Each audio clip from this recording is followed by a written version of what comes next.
It's me, Sean Capri. I'm glad you're here because you're listening to the most horsepowerful podcast on the internet. It's the Xbox Drive. I'm on a Skype call with my friend Ryan Turford, and on our journey today, oh my goodness, what is going on with the initiative? And Starfield looks really good, and Tunic is launching right now, so jump on into the Xbox Drive. Boom!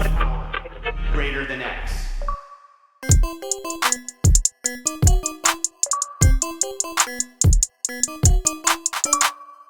Hello, Sean Capri. I'm bopping, Ryan. I'm feeling good. There's lots to talk about. I'm so glad to see you. How you doing, my friend? I'm doing well. How are you, good sir? Oh, you dodging son of a gun. I said I'm doing well. What do you expect, Sean? Such a terrible answer. Do you want me to talk about the story about how I hurt my foot, Sean? Yes. Or the fact that, I've, been packing and stuff like that? Man, here it comes, everybody. Life's been a twist. So I like last week in the middle of the night, I got up just because, again, there's a long tangent. And I was walking around my bed, and my bed has these like metal posts on them. And I accidentally slammed my foot into one of the posts, and it totally was like all caught up and stuff. I actually was pretty sure it was broken, but after getting examined, it was not broken. So I have not broken my streak, Sean. I've gone 38, or actually pretty close to 39 years, no broken bones, because my birthday's next week, Sean. I'm five more days before 39, Sean. So I'm excited that I've almost made it without no broken bones. Look at this. Happy birthday. Happy early birthday. Look at all that we're learning about you, man. You are indestructible. You may have adamantium attached to your bone structure. You're making it, man. Look at this. Please, I'm permanently anemic, Sean. I'm definitely not the prodigy of healthiness. Essentially, I'm not. You're indestructible. Obviously, you can slam your calcium bones against metal structures, and you walk away. You're unfazed, man. Look at I'm not gonna lie. If I was probably like 5 or 10 years older, it probably would have been broken. But it just crumbles to dust. Yeah, that's how it works when you're old like that. But Sean, how I've broken are you? Many bones. Well, I'm doing great. I have broken many bones. I've broken both thumbs, both ankles multiple times, actually. I've had surgery on my thumb, my right hand. That's super fun. I had a pin put in. So that was when I was, I think 17 is when that happened. So technically I was in like pediatrics, like I was technically a child. So they, they walk you into surgery, and they have like a coloring book almost, like, here's what's going to happen. This man is the doctor, and this is called an operating room. Like, I'm in high school, dude. Like, what are you talking to me like this for? But a memorable experience nonetheless. And getting put under, something else. So give it a try, Ryan. Break a bone. Go for surgery. I'm missing sometime. so much. I mean, again, Exactly. I've spent enough time in hospitals for almost for a lifetime, Fair enough. Sean, so probably don't need to go there again. But anyways, This is the Xbox Drive. We talk about Xbox all the time, except for right now. So let's clean the garage a little bit. So folks at home, if you want to support the show, if you like what we do, of course, you can subscribe to us on your podcast feed of choice. We're on Apple Podcasts, Google Play, Spotify. We're in all the places you find podcasts. Apparently, even on Apple or Amazon Music. Don't they know that? I have a question for you about this. I'm sorry. Don't they know that, like, right now as they're listening? Do they not know that we're on podcast services? Where else would they listen? They discovered us through YouTube, but not through a podcast service, John? I guess. I think they might know that already, though. It's possible, but it's you know what? Thought. Let us we know, gotta everybody. Throw it out there. Is this news to anybody? We're on also, Apple Sean, Podcasts. You never know. Services. There might be people who listen on podcasts who go to the app and play it, but they don't subscribe. That's true. Subscribing's the important. There are those people. Hit that damn subscribe button. What are you doing? You can't just listen to one of these. Maybe even leave us a nice rating if you're listening on Spotify or Apple Podcasts. Maybe leave us a nice Apple Podcast review. And if you leave an Apple Podcast review, we'll read it on the show. Also, you can, if you're watching on YouTube, like, comment, subscribe, share with your friends. Ding, ding, ding. Ring that bell for them notifications. And then last but not least, if you want early access to this and all of our shows, head over to patreon.com/uniquecapri. And we want to thank our newest patrons over on Patreon, Danae, Stahlnecker, and Chris. I hope I pronounced your name correctly, Danae, but thank you so much, both of you, for becoming our newest patrons. So thanks for our patrons for supporting the show. So now, without further ado, Sean, let's grab our 8-tracks, pop them in. It's time for the playlist. And I noticed both of ours are black this week. So, Sean, hit me with what you played Xbox has this no week. games, Ryan. I'm playing Horizon. That's what I'm playing. I'm gearing up for a review. I hope to be ready for it on Friday. Horizon Forbidden West. I was on the PlayStation Drive. You guys welcomed me onto that show, and I just slammed everything that you had to talk about, I think. Dude, I'm on a journey. I have to talk about it here, though. I need to make up for a couple of things. I'm on a journey with this game. This is going to be yet another example of you got to finish a game. You got to play it through. This game is getting better. I still maintain a lot of what I said. I still don't really care about a lot of the tribal politics and whatever. It should land better than it is for me. But the game is like undeniably gorgeous. It looks really, really good. I had a moment last night, and I was talking to my wife about this. She's like, "So you're still playing this game?" And I'm like, "Yeah, I've got to play it. I've got to finish it for review and that sort of thing." And she's like, "So what are you doing?" And I'm like, "I'm just off doing the side mission right now." And she goes, "So clearly you're liking it." I'm like, am I liking this game? Because I could mainline it. Like I kind of had like a bit of a realization. Like I'm doing optional stuff. I should be, if I'm just playing it just to beat it, then I'm not actually doing that. So I'm like, maybe I'll reflect on that a little bit on this one, my friend. But nonetheless, PlayStation 5 is enormous. It has no business being that huge. I'll still love my Xbox, but goodness gracious, this thing. So it's Horizon has been the biggest thing for me, even though there's a Kirby demo that I played a little bit, not on Xbox, and Tunic just came out right now, so that probably is going to be what we talk about next week. Is Cyberpunk still lingering a little bit, my friend? But yeah, most of my time has been dedicated to that there Horizon. So there.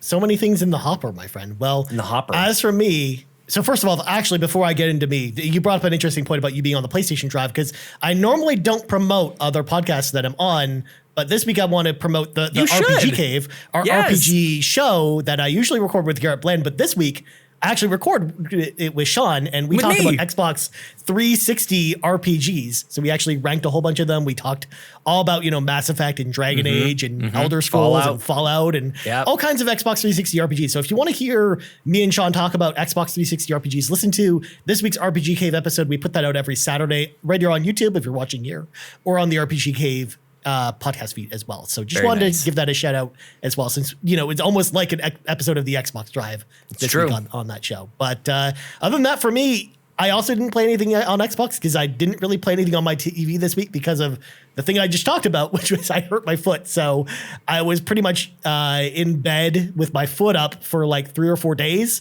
And that was like most of last week. And then the other part of it, I was working and packing because I'm moving in 2 weeks to Toronto. So I have to get kind of this house packed up. So behind all that, like I played Switch because you can play that while you're in bed. Because I played a lot of Triangle Strategy. Nice.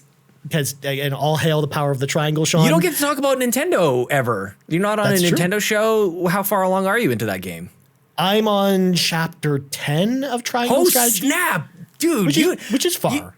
That is far. That's awesome. Good for you. I'm jealous. Well, I mean, I'm no Kevin Ainsworth, Sean. He's like that guy, too fast at games. Just crushing. Just every game comes out for like a day and like he's a time traveler. Just confirmed. Yeah. I mean, lo and behold, Sean, this might shock you. I'm really enjoying Triangle Strategy because, again, that's just the type of that's a Ryan Turford game. Mm-hmm. So, yeah, I'm really enjoying that game. I imagine I probably do something like an extra mile or something for Triangle Strategy at some point in the future whenever I'm finished it. But I'm really enjoying that game a lot. We should talk about that. It's really fun. That'd be fun. Well, we'll talk about I feel like Kevin Ainsworth might actually be done Tunic by now, Ryan. Maybe. He might actually be finished it already. It just came out, but he's finished it already. He's done. Yeah. But anyways, so I just didn't really have a chance to play anything on Xbox because it's been a busy week. And it'll probably be like that for the next couple of weeks, because even though my foot's almost back to normal, it's one of those things where I'm still going to be heavy in packing mode, and I'm working like 6-day weeks. So it's just like, it's going to be tough. These are the things that happen, man. When we get busy, we do things like this. Like for me, I lose things when I'm really slammed. And for you, apparently you slam your toe into things. And I picture you with this injury, like the Flintstones when they bash their head or they get like some sort of injury, and the goose egg that just sort of like pops up. You've got like this gigantic oversized toe that you're just wrapped up in a bandage, and I hope that's working out for you. You're not wrong. You're not wrong. Exactly. See? Yeah. Anyways, I'm slamming the brakes on this conversation because it's time for some breaking news, because we got a lot of stuff to get to this week. Oh, okay. So first, and I thought this was funny because I saw a friend of the show, the PSVG crew throwing out there that it was a slow news week, but there's a lot of stuff. What are they talking about? Yeah. Anyways, the following games are coming to Xbox Game Pass, and a lot of these are actually out right now, starting with Tunic Yes. Day and date. This was not supposed to be a day and date game because basically, funny enough, the developer of this game, like on Twitter about a week ago, and even like farther back, they had also mentioned this a few times, kind of answering questions from the community, and mentioned this game is not coming to Game Pass, but it showed up day and date today on Game Pass. That's awesome. So there you go. You got Tunic. By the way, lots of good reviews about that, but we'll get into it in a bit because we have actually a question about Tunic. So Sure. I want to save it for there. Next up, also today, we're getting Shredders, which is not Yes. Shredder's Revenge, the Teenage Mutant Ninja Turtles game. Definitely. I thought but that. the snowboarding game based off Amped. It's almost supposed to, the developer talked about it being like a spiritual successor to Amped, which gets me excited because Yes. I really liked Amped a lot. This looks awesome. Yeah, this is out today. You've also got the Dungeon of Naheulbeuk, the Amulet of Chaos is out today. Keeps going. That title keeps going. I know, it's real long. It's not the longest title out there. No Peter Jackson's King Kong, the official game in the movie. The game. Yeah, but close. Then on March 22nd, we're getting Tainted Grail Conquest, as well as Zero Escape, the Nonary games. I want to throw this out there. Zero Escape, the Nonary games. If y'all have never played that, this is actually from Spike Chunsoft, the company that does Danganronpa and the Somnium Files. And this is a game that's all about kind of like escape rooms before escape rooms were a popular thing, where essentially you play as a bunch of different characters and they're essentially locked in these rooms and they have to escape because otherwise they'll drown or they'll die in some other gruesome fashion if they don't make it out within the time limit. And then they've got these really evolving stories with a bunch of different choices, and depending on what choices you make, there's a lot of replay value there. So these games are really, really fantastic, and I'm glad to see them on Xbox for the first time because they originally came out on Vita and 3DS before. So Look at you. I was about to toss those away into the garbage, but you give a little color into that. This is why you're here, Ryan. I will say, though, they are very story heavy and they're kind of like visual novels mixed with a lot of puzzle stuff. So it's a lot of reading. So just be aware going into it. But then on March 24th, we are getting Norco on PC, F1 2021 on EA Play. And then on March 29th, Crusader Kings 3 comes to console for the first time because this came out it was on last PC. year. And it was one of the highest rated games of last year, coming to Xbox Series X and S only. It's not an Xbox One game. Also, I didn't note it on the doc, but Shredders also is only a Series X and S game, but you can play it on cloud streaming for Xbox One. So you Very can play it cool. that way. Well, this is a good sorry, example. I'm sorry, I just comment on the collection of games here. Like, I think there's going to be comments and questions about big games coming to Game Pass, and there's lots to be said about that. But this is definitely, you can't always have big games. And Tunic and Shredders, I think, are great examples of little indie games that could, and you should, sort of thing. I'm really excited about both these games. Those reviews look awesome. But please, the question. Here you go. Yeah, absolutely. Also, I forgot to mention, Weird West also comes on March 31st. That was one that was in there as well. I feel like overall the reception and even my own reaction to it was like kind of soft on the announcement of the March set of games. But yeah, those two, that's all I have time to play anyways. If I can get to those two, it should be a win for me. Yeah, exactly. So let's bring in Seamus McIsaac at Famous Seamus, who has not one but two questions for us. Two? So his first question is, what are your thoughts on the new games coming to Game Pass this month? Yeah. Any games that stand out to you? And then second question is, Tunic is coming out today. What is your hype level for the game? So obviously, I think you talked about it a little bit as far as how you felt about these games. I personally, again, even though we don't have like a high profile game on this list, I'm just hoping for good games on Game Pass, whether they're big or small. And it sounds like there's a pretty good collection of games. And there's a lot of stuff I haven't heard of yet. Like, I don't know what this Dungeon of Naheulbeuk, the Amulet of Chaos is. And I've heard good things about Crusader Kings 3, but I've never played it or anything like that. But I know that the Zero Escape games are really good. And then I've heard a lot of good stuff about Tunic and Shredders, even though, again, we'll talk about Tunic now. I personally didn't like the demo for Tunic. Yeah. And I know you didn't really like it either. No. So when we saw the review scores come for Tunic, like, I was not expecting it to rate as high as it did. So my type level was pretty small for Tunic. And I'm still not chomping at the bit to play it, but I'll at least install it and try it out and give it a go. But Sean, what do you think? You chomp at that bit, man. You get chomping on that bit.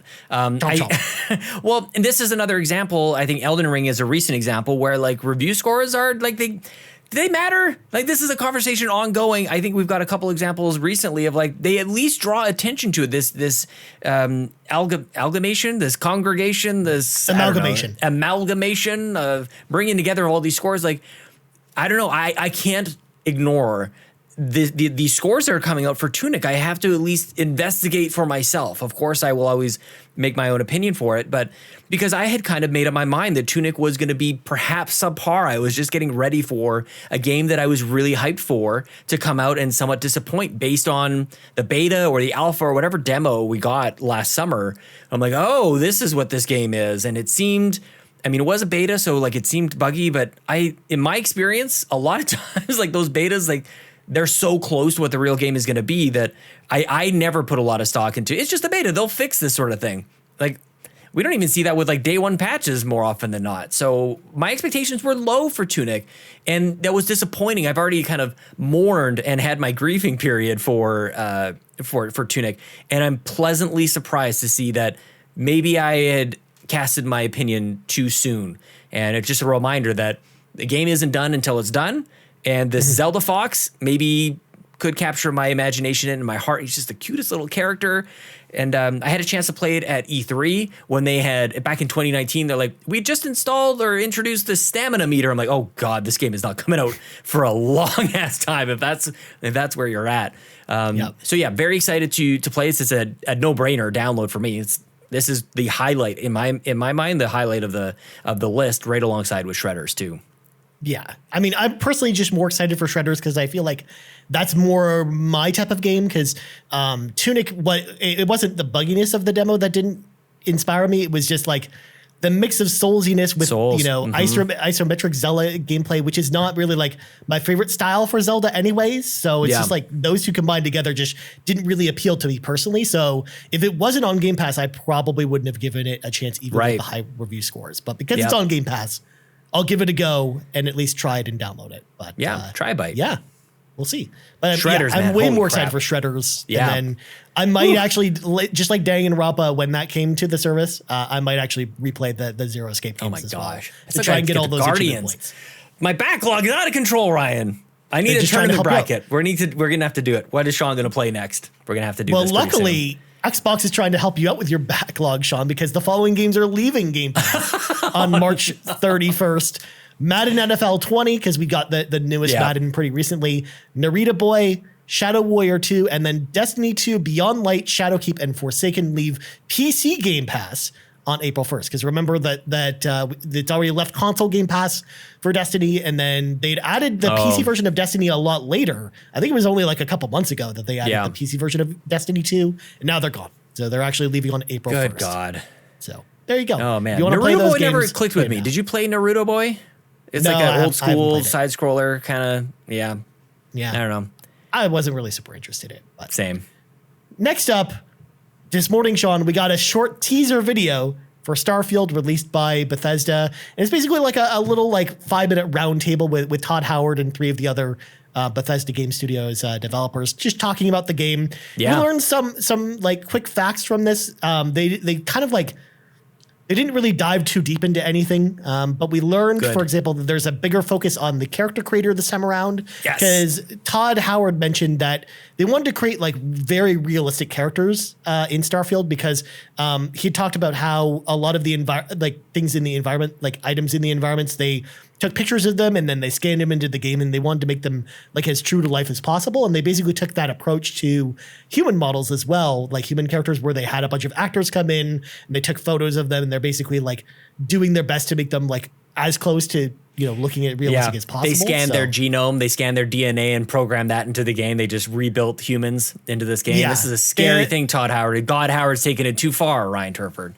Clearly. So, I mean, especially considering a lot of their older games, like character models in particular have been something, Bethesda Game Studios games haven't really done super well in a lot of their games. So I'm actually really excited to see where this comes from it. Yes. But they also mentioned that with the game, there will be one of 3 starting factions that you can start with. There's this this like aerospace company, but there's also like a space western inspired faction, as well as a corporate faction as well. And they did name in the video, but I forgot to jot down the names off the top of my head. They also mentioned that you can join a band of space pirates and then go around and do space piratey things. Kind of similar. They described it similar to it's something like the Dark Brotherhood or the Fighters Guild from something like the Elder Scrolls. So I imagine that faction kind of playing out very similarly to how that worked in those games. And then Doesn't as that well, sound like Dragon Age to you? Dragon Age Origins? We were just talking about this. Like nobody does a complicated, like you get a little backstory. We saw this with Cyberpunk. You see it in like Mass Effect, like choose your background story, but that's it.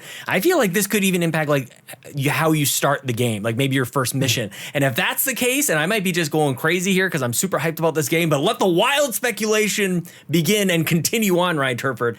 I hope this is like a Dragon Age Origins kind of opening thing. They actually sound like they start in like 3 very different points of the universe. That is what I'm talking about, dude. Like fist pumping all day long. I'm gonna pull muscle over here. Holy crap! Yes. And then the last thing they talked about is they wanted to update the conversation system in this game, where instead of rolling for initiative with kind of your persuasion points based on your persuasion stat, this time around they if you want to go through like a persuasion line to kind of persuade someone to do something, you then have to go through a series of dialogue choices with them that are a lot more gray and don't really point to like this is the obvious answer to tell them in order to persuade them. So they wanted to make it sound like realistic conversations. Didn't they say that it came from? I don't know how much it was like just adopted or carried over, or maybe just influenced by what Obsidian does. Yeah. They did like with that Outer Worlds, like that's maybe what people can kind of expect, and that's really interesting. We start to see these brands and these developers start to coexist and learn from one another. The good things from one game start to bleed over into another game, maybe a benefit of the consolidation, which is very cool. Ryan, it's worth mentioning. I feel like this game has almost like a responsibility to move the genre forward. Like it's been in development forever. Like this is the team to do it. Huge hype, huge, like the expectations are, I dare say, out of this world, my friend. But I'm right there. Like I'm on a rocket ship. I'm going with this thing. It's space exploration, everything, every syllable they said about this game. I'm like, that's what I want from this team. I wanted it from like kind of Mass Effect Andromeda, actually. I kind of wanted it from Destiny in a certain way. Like I love space. Let me just go be a space person. And I can't wait. Holy crap, give it to me now, God Howard. Oh my gosh. So excited. Yeah. So obviously, a lot of y'all out there really want to talk about Starfield because we got a bunch of Starfield questions. Well, let's go. So let's start with Court Lalonde at Court Lalonde on Twitter, who asks, first of all, how are you today, Ryan? Well, Court, the weather is a nice, 11 degrees outside Celsius. It's pretty nice outside, but I mentioned it before. We got him, Court.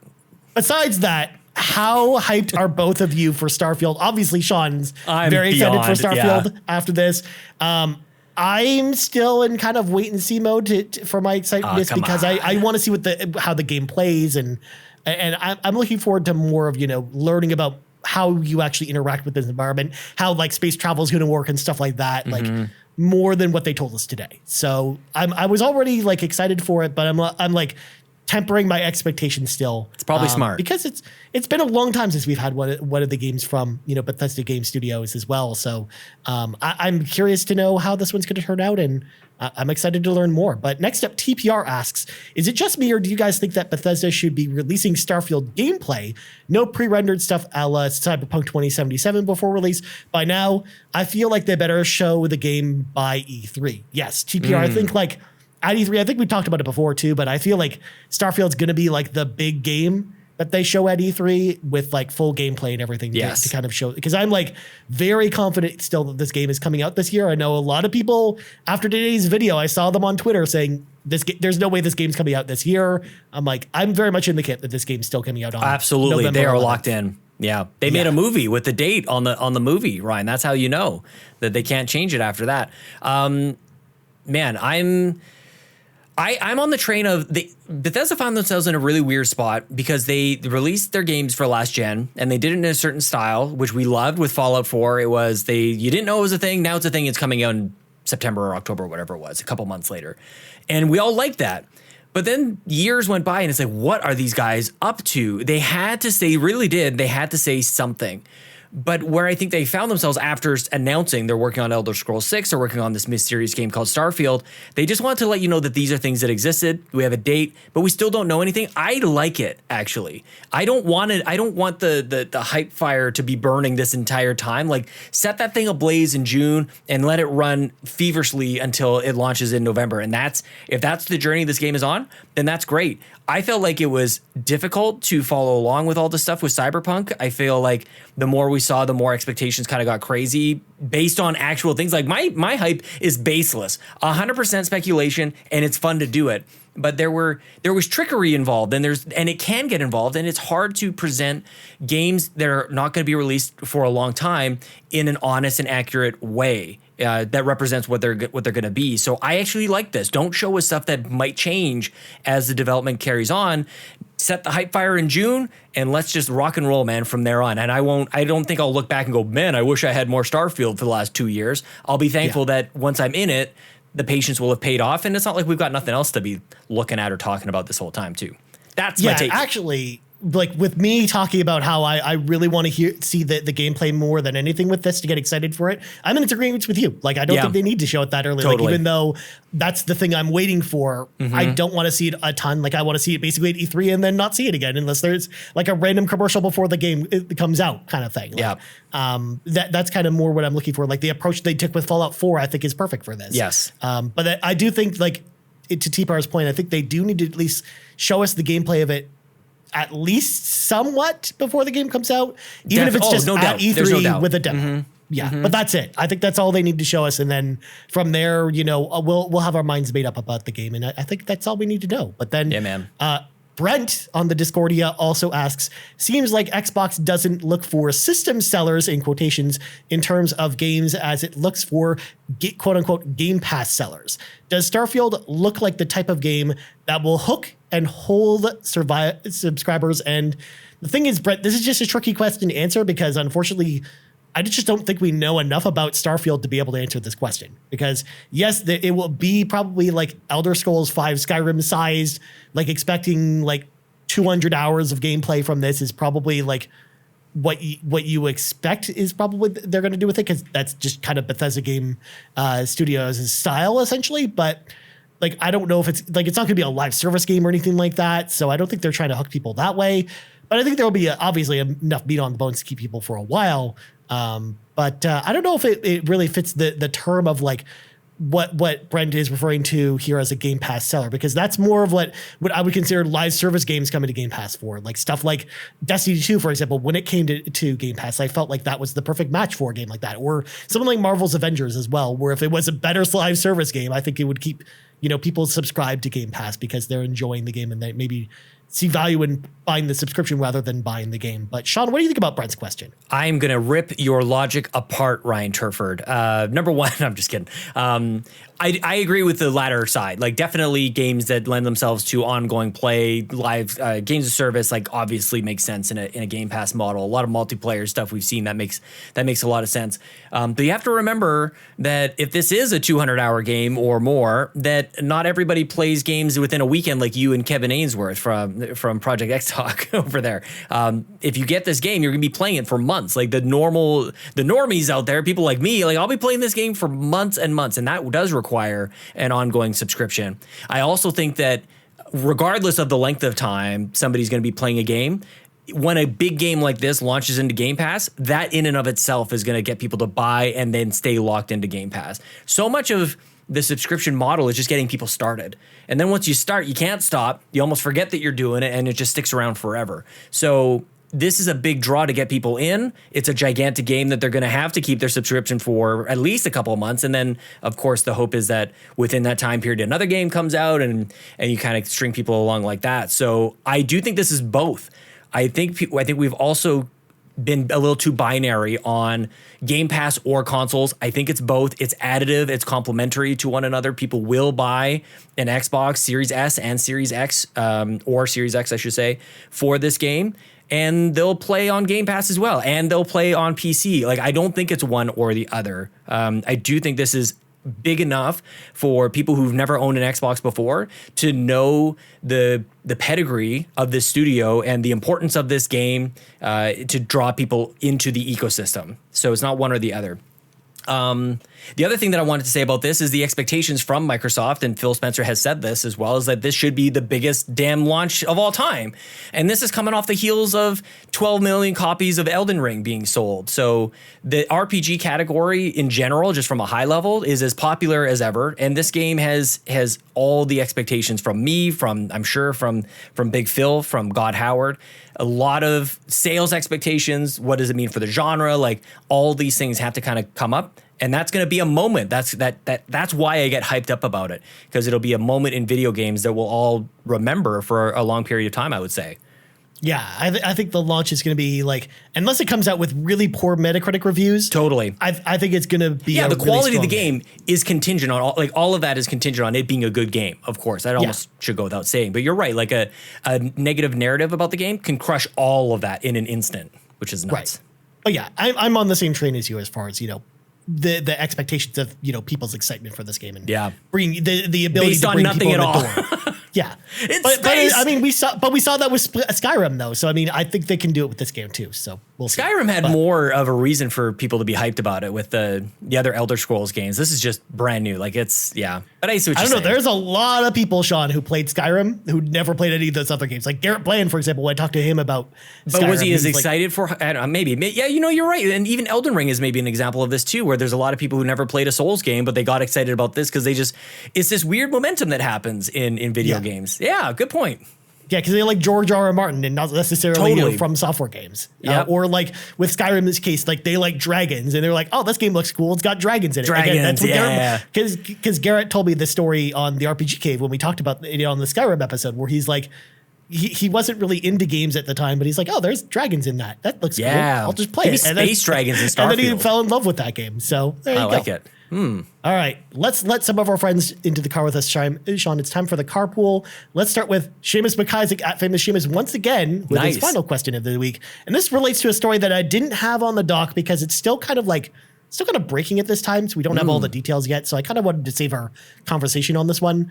He asks, do the troubles of the Perfect Dark reboot make you nervous for any other future Xbox titles? So currently there's a report over on VGC that's kind of breaking right now, talking about how a lot of the development staff at the initiative have left the studio. Again, I wanted to kind of save that conversation for later as kind of all the details come in for that story. But essentially it sounds like the development is going in an interesting direction with that, but we'll talk about that. But ultimately what this sounds like to me, Seamus, is it might be mismanagement. It might be something else, but we don't know enough about the story right now for me to render a judgment as to whether I should be worried about Perfect Dark or like anything else that Microsoft is doing at this point. I mean, I personally am not too worried about it, especially because like from other studios in particular, we're not, seeing the same kind of exodus of people Agreed. from the studios. It is really the initiative that we've only heard about so far. And even then, like from a lot of people that are kind of inside the studio that have talked on Twitter and other social platforms, they say that the game's still coming along well, despite everything that you're reading in this article. So just slowly. So right now, I personally haven't heard anything that makes me worry about a lot of their games, Sean, but what do you think? I agree with you that I think it is contained to this. So I don't look at this and go, well, obviously there's an issue with initiatives, so the coalition's in trouble too. Like, I think that's a stretch. Like, it's like geographically speaking, it's just totally different people and cultures in the different organizations. I will say that I can't help but look at an article like this and go, yeah, Perfect Dark is in serious trouble. Like, in my mind, there's no doubt that, like, how can you look at it really any other way?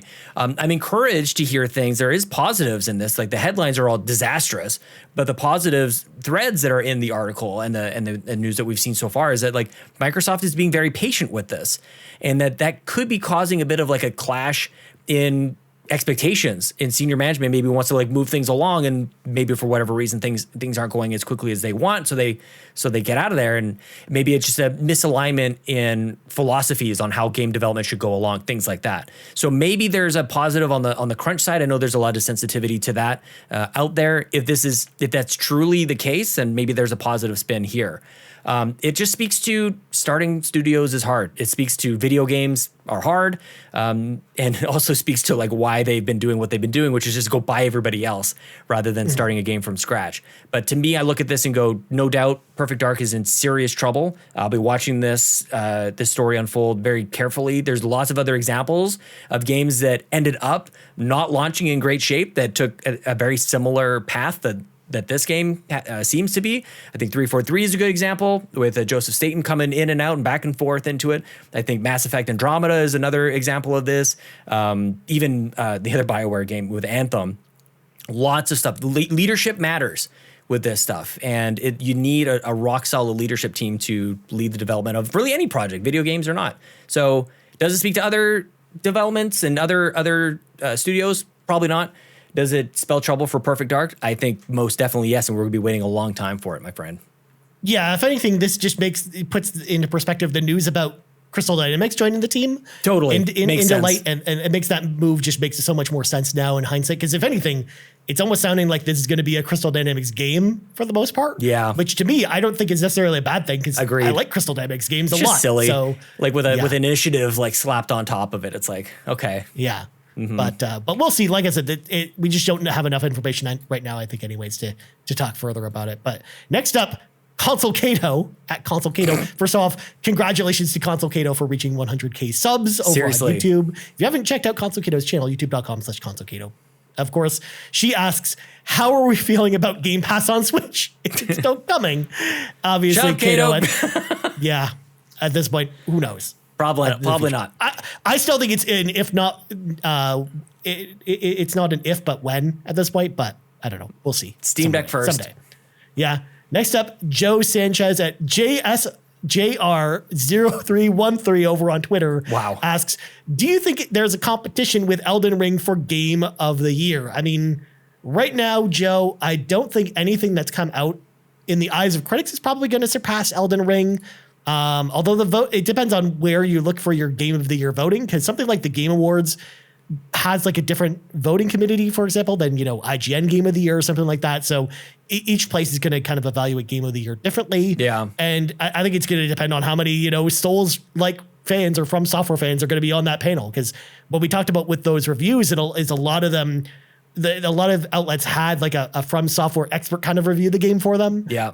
Which kind of, made sense with the scores when you read them because of the time frame of when the reviews came out. So, yeah, I still think there could be an underdog, either like Horizon that's out now, or even like a game like Breath of the Wild 2 if it comes out this year, or something like a God of War if it comes out this year, stuff like that. I think it still could be in the running. Maybe even Starfield if Starfield is awesome, but we'll see. I'm disappointed in you, Ryan. Yeah. Slandering by omission, Triangle Strategy, obviously Game of the Year. Your number one fanboy of Triangle Strategy, that's me, Sean Capri.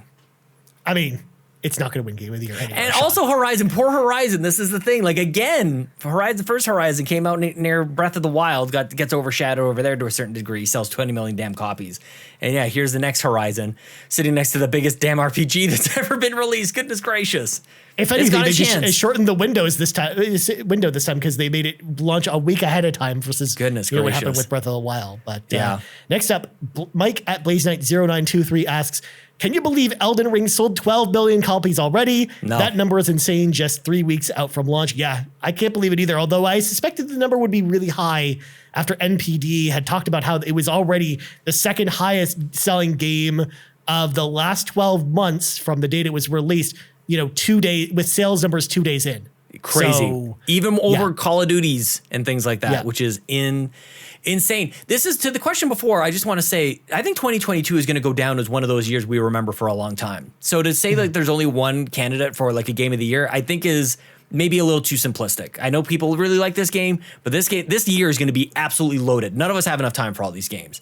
So there's lots to consider. And I mean, we've seen it in the past where when it comes to Game of the Year voting, it's not always the game with the highest Metacritic score that ends up winning at a lot of places. Sometimes it's Sekiro. Sometimes it's Sekiro, or even last year, Deathloop was was one of the highest rated games of the year, and so was Final Fantasy 14 Endwalker. But the only place that Endwalker won Game of the Year was South by Southwest. So there you go. There you go. All right. Next up, Todd Oxtra at Toxtra asks, are you expecting any big AAA date titles on Game Pass this year? When first-party games only arrive 2 months out of the year, I think they need to raise the bar when there's a dearth in first-party games. Yeah, I mean, Todd Oxtra, we've talked about it on the show before, but I think you will definitely see more third-party day-and-date games, but I just think they're going to be games that are just going to be later in the year. Like, I don't think they're ready to announce any of them besides the show, which is actually a pretty big one coming out next month. That'll be the show coming to Game Pass. I wish wrestling came out into Game Pass. I wish the new WWE game came out because people are loving that game, and I feel like that would have been perfect. And sports games just in general, I think just capture that. Like, let's get this annual thing done. Let's just get these games over and over, and they come into Game Pass. That'd be a great expectation to have because that's what the show has done. Yeah, so I expect we'll hear more, but I think it'll be probably until E3 before we hear more about another game launching day and date. And then the last two questions are not even gaming related, but we'll bring them up anyways. Joe Sanchez returned once again and asks, what are your guys' stances on daylight savings time? Do you hate it, love it, or not mind it? Get rid of daylight savings time. Who loves it? I need to hear. Out yourself. Stand out. Raise your hand. Be brave. Be courageous so that we can judge you. I mean, if you follow Jace over at Backer Ridge on Twitter, he was they had passed the law in the United States, or at least the Senate did, trying to get rid of daylight saving times in the United States, and he was like responding to a bunch of people on Twitter, like talking about how they're sad that they're going to lose an hour of their life because of daylight savings time going away, or not having enough sun. But he's like, no one cares about this. No, I get rid of it. Mm-hmm. We need one time. Settle it. Just the time all the time. Just go with it. Yeah. And then last question comes to us from Mike, aka Zero Skill at Zero Skill 1 on Twitter, who asks, it's starting to feel like spring. Open a window and take a big whiff. It's grilling season. What is your preference, charcoal or propane, grilled or smoked? I can't wait to fire up the smoker after I get rid of the crutches because he just had knee surgery, so I can get into smoking some meats. Smoke that meat, Mike. This is more of a Sean Capri question because I don't live in a house. I live in an apartment, and I've lived in an apartment pretty much since, I moved out from my grandparents' place. So, I mean, I don't really grill or barbecue anything because I can't, because I live in an apartment building. So... Well, I live in the Arctic, so it is not spring for me. So humble brag over there, open your windows. You know how much it would cost me to open a window? Where you trying to heat the outside? It's like 15 degrees Celsius out today, Sean. It is not happening here anytime soon. But that doesn't stop us from grilling in the wintertime. That's definitely something that has been done many times up here in Canada. I prefer charcoal to the question, but I use propane. I wish I had a charcoal grill. Smoked is just lovely. I'm just not very talented or patient enough, or I don't plan ahead. I'm like, my cooking skills, Ryan, terrible, like absolutely terrible. I'm just trying to get through this backlog of games, and I'll eat like whatever's boxed up upstairs. And that's why I look the way I do. So there. Thanks for bringing it up, Mike. Good luck with the recovery on your knee surgery. I was going to say, I'm also wishing, Mike a speedy recovery with his knee surgery. You got this, buddy. You're doing well, my friend. But anyways, we got to go, Sean. But before we go, Sean, plugs. That's the end. You can find me on Twitch and Twitter at Sean Capri, Sean like Connery, Capri like the pants. And I would love to have a couple more people join us. Patreon.com/YouMeCapri. You get access to my solo Q&A show, just me yammering on at you guys for about a half an hour to 40 minutes with all your questions. The Pants Patreon podcast for Patrons podcast is available to everybody at the $3 tier and up. My friend, thank you. Very nice, my friend. As for me, you can find me on Twitter at Ryan Turford. You can find us on Twitter at YouMeCapris, on YouTube at youtube.com/YouMeCapri, and on podcast services around the globe. So, for Sean Capri, I'm Ryan Turford. This has been episode 231 of the Xbox Drive, and we out. Bye. I took a really deep breath because I got a couple things I still need to say to you while Ryan says his bod. Number one, I need to know how many of you guys that were unaware that we were on podcast services like Apple Podcasts, Google Podcasts, Spotify Podcasts around the globe. And I had a couple other things I wanted to tell you guys, but I've completely forgotten about them. Then I'll just say goodbye. Thank you for listening. Bye. The Xbox Drive is fueled by patrons at patreon.com/YouMeCapri. And from the bottom of my heart, I am so grateful to the more than 70 patrons who support us each and every month, with a special thanks to our Capremium producers, Dallas Ford, Lee Navarro, the fearless leader of the Phoenix Overdrive Extra Life team. You can join me and the rest of the Phoenix Overdrive team at extra-life.org and raise money for the kids. And Jonathan Brown, the man behind the music on this show and the Nintendo Drive. You can download his latest album In My Element on Spotify and Apple Music. Our platinum producers, Robbie Bobby Miller and Trucker Sloth, and all of our gold members, Argo, Brendan Myers, Dallas Robbins, Dano, Emily O'Kelly, Foolish Fuji, Joel Brooks, Jose Jimenez, Mac Time, Marcus O'Neill, Mr. and Mrs. Nasty Boots, RJ Kern, Skinny Matt, Tony Baker, and Xavier Reyes. If you'd like to support the show, go to patreon.com/YumiCapri and choose the tier that works for you.